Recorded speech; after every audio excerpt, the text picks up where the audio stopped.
Hello friends, my name is Akanksha Mishra. Welcome back to my study channel Integrated Focus. Today we will see the audit file and its advantages. Audit file क्या होती है पहले ये समझते हैं. Generally ये एक file ही होती है. इस फाइल में वो सारे मतलब कि डिफरेंट प्लेसेस पे जो भी स्टाफ काम करते हैं ऑडिटर के अंडर में उन सारी रिकॉर्ड को एक जगह पे जब रखा जाता है तो उसे ऑडिट फाइल कहा जाता है. ऑडिट फाइल दो टाइप की होती हैं. एक होती है permanent audit file and second होती है current audit file. Permanent audit file में ये कुछ फॉलोइंग मैटर्स होते हैं और करंट ऑडिट फाइल में भी कुछ मैटर होते हैं. तो पहले हम उसको एक एक करके देख लेते हैं. जो परमानेंट ऑडिट फाइल होती है वो उसमें इंक्लूड होती है जैसे कंपनी से रिलेटेड जो भी, जैसे हम प्रिपरेशन बिफोर ऑडिट में हमने पढ़ा था कि ऑडिट करने से पहले हम उसकी कंपनी के बारे में, उसके रूल्स रेगुलेशन के बारे में जानते हैं, यानी कि उसके memorandum and article of association को देखना बहुत ज़रूरी होता है. और साथ ही साथ अगर कंपनी नहीं है, वो पार्टनरशिप फॉर्म है, तो उसकी पार्टनरशिप डीड देखनी पड़ती है. मेमोरेंडम और आर्टिकल ऑफ एसोसिएशन में भी मैंने वीडियो बनाई है कंपनी लॉ में, उसकी लिंक मैं डिस्क्रिप्शन में दे दूँगी, उसे भी समझ लीजिएगा. और साथ ही साथ जो भी कंपनी में जितने भी मिनट्स यानी कि मीटिंग हो रही है उसकी मिनट की कॉपी, जो भी एग्रीमेंट किए जा रहे हैं अदर पार्टी से, जिनसे सर्विसेज लिए जा रही हैं, कंपनी के जिससे रिलेशन हैं, वो सारी एग्रीमेंट को भी चेक करना ऑडिट फाइल के परमानेंट ऑडिट फाइल में आता है. एक brief description about the business, it's nature, address and area of operation. कितना एरिया, उसमें कितनी एरिया में वो ऑपरेट होता है, उसके ब्रांचेस कहाँ कहाँ है, इसका एड्रेस और नेचर कैसा है, किस टाइप का बिजनेस है, प्रॉफिट अर्निंग है कि सर्विस रेंडरिंग है, उस हिसाब से वो भी इसमें इंक्लूड होता है.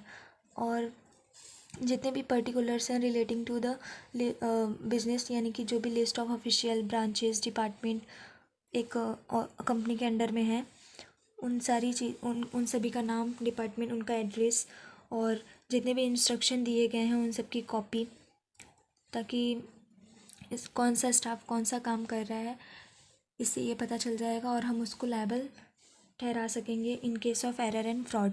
और list of books and register and name of the person dealing with them. Total हम देखें तो audit file, permanent audit file में वही सारी चीज़ें आती हैं जो कि एक ऑडिटर ऑडिट करने से पहले कंपनी के बारे में जानता है. वो सारी बातें इसमें इंक्लूड होती हैं कि वो किससे ट्रांजेक्शन कर रहा है, उसका नेचर कैसा है, उसके अंडर में कौन कौन है, वो किसका रूल्स एंड रेगुलेशन कैसा है, और प्रीवियस ईयर के फाइनेंशियल स्टेटमेंट क्या क्या हैं. ये सारी परमानेंट ऑडिट फाइल में आती है. अब हम देखते हैं कि करंट ऑडिट फाइल क्या होता है. Under current audit file, audit programme duly amended and modified in accordance with the system of internal control in use are included. यानी कि जो भी ऑडिट प्रोग्राम में जो जनरली मॉडिफाई किया जाता है, चेंज किया जाता है, जैसे कोई नया एक्ट आ गया, नया सेक्शन लॉ बन गया, उसके हिसाब से कंपनी ने कुछ चेंजेस बनाई, तो उसे भी ऑडिट प्रोग्राम में अमेंड किया जाता है, तो वो सब करंट ऑडिट फाइल में आता है. और कंपनी का इंटरनल कंट्रोल क्वेश्चनेयर जो भी है, इंटरनल कंट्रोल के अंडर ही इंटरनल चेक और इंटरनल ऑडिट आता है, जिसमें इंटरनल कंट्रोल क्वेश्चनेयर एक टाइप का पूरा क्वेश्चन होता है जो कि एक ऑडिटर क्लाइंट से मांगता है कि ये सारे क्वेश्चन के मुझे आंसर चाहिए ताकि मैं अपनी ऑडिटिंग में मतलब ऑडिटिंग अच्छे से कर सकूं. तो वो भी एक करंट ऑडिट फाइल में उसकी लिस्ट बनाई जाती है, उसको स्पेसिमेन उसका कॉपी रखा जाता है. Flow chart covering the time budget. एक टाइम बजट की कितना टाइम डिवोट कर रहे हैं वो ऑडिटिंग में, उसका एक फ्लो चार्ट होता है. जिस तरीके से ऑडिट प्रोग्राम में सारी चीज़ें डिवाइड होती हैं. All relevant notes properly filed and index. जितने भी रिलेवेंट नोट्स होंगे वो करेक्टली उसको सीरियली नंबर किया रहेगा, फाइल किया रहेगा. Bank and petty cash reconciliation, BRS और पिटी कैश यानी कि छोटे ट्रांजेक्शन के लिए जो किया जाता है वो सभी रिकॉर्ड, ताकि कैश से रिलेटेड पता चल सके. Brief notes for discussion with the client before completion of the work of the audit. Audit का काम करने से पहले एक डिस्कशन किस मैटर पे करना है उसका एक नोट्स भी ऑडिट फाइल में होती है.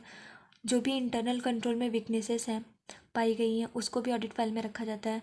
और फाइनल अकाउंट का ड्राफ्ट, बैलेंस शीट और उनकी कंप्लीटेड कॉपीज़, ये सारी करंट ऑडिट फाइल में आती है. हमने देखा कि ऑडिट फाइल क्या होती है, परमानेंट ऑडिट फाइल में क्या क्या बातें होती हैं, करंट ऑडिट फाइल में क्या होती हैं. और अब हम देखेंगे कि ये ऑडिट फाइल का एक्चुअल में एडवांटेजेस क्या मिलता है, आखिर क्यों बनाया जाता है ऑडिट फाइल। तो जनरली ये बहुत हेल्पफुल होता है ऑडिटर को ऑडिट प्लान करने में, कि उसे किस तरीके से ऑडिट करनी है। जब वो कंपनी का बेसिक नॉलेज उसको हो जाएगा, किस टाइप की कंपनी है, उसका नेचर वगैरह, तो वो ऑडिट फाइल जब बनाया रहेगा तो उसे प्लान करने में हेल्पफुल होगा। और आगे से वो जो भी सब्सिक्वेंट ऑडिट करेगा, इंगेजमेंट करेगा, उसमें भी ये हेल्पफुल होगा। It is also useful for auditor who depend on it for forming an opinion about the matter to be included in his report. जब ऑडिटर को रिपोर्ट तैयार करनी पड़ेगी तो रिपोर्ट में ओपिनियन देने में भी उसे आसानी होगी, अगर वो ऑडिट फाइल अच्छे से प्रिपेयर किया रहेगा। साथ ही साथ अगर उसे कोई सजेशन देना है इम्प्रूवमेंट के लिए, तो वो भी वो ऑडिट फाइल के जरिए दे सकता है। ये एक तरीके से रेडी रेफरेंस की तरह होता है, कि कभी भी ज़रूरत पड़ी तो हम इसे ऑडिट फाइल को देख के सब बातें समझ जाते हैं के बारे में। और इससे ऑडिटिंग प्रोसीजर की एफिशिएंसी भी इंक्रीज़ होती है, मैक्सिमाइज होती है। तो इसके 5 एडवांटेजेस थे। एक बार मैं समरी बता दूं। ऑडिट फाइल वो होती है जिसमें कि जो ऑडिटर है वो अपने अंडर बहुत सारे ऑडिट, एक ही कंपनी की तो ऑडिट करता नहीं है, बहुत सारी कंपनी की ऑडिट करता है। तो उसके लिए वो एक फ़ाइल बना लेता है जिसमें सारे स्टाफ को वो जो भी काम दिया रहता है उस हिसाब से वो हर कंपनी का अलग अलग ऑडिट फाइल में सारे रिकॉर्ड रखता है। तो उस ऑडिट फाइल में एक करंट ऑडिट फाइल जो वो करंटली करता रहता है, और परमानेंट ऑडिट फाइल में जो कि वो पूरे उसके ऑडिट फाइल ऑडिटिंग के दौरान पूरे साल काम आता है।